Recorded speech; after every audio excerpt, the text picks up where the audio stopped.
Welcome to Kenton Teaches. Enjoy the video. You start inside Valorant, press ESC, and go straight to Settings.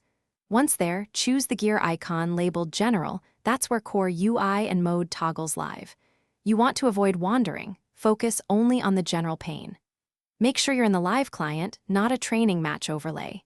If you can see accessibility or interface headings, you're in the right place. Now get ready to locate the focus mode toggle in the next step.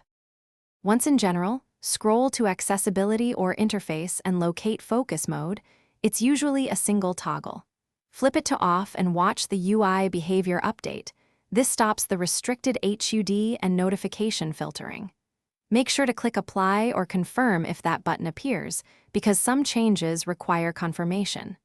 After you toggle it, exit the settings and test in a quick match or the practice range to verify your HUD and notifications return to normal. To finish, test gameplay to ensure focus mode is actually off. If nothing changes, restart the Valorant client.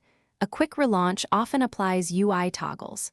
If the problem persists, check the Riot client for a Do Not Disturb setting or disable Windows game mode, since system overlays can conflict. As a final step, reinstall Vanguard or repair the game files, and then reach out to Riot support if needed. They can check account-side flags that might force focus behavior.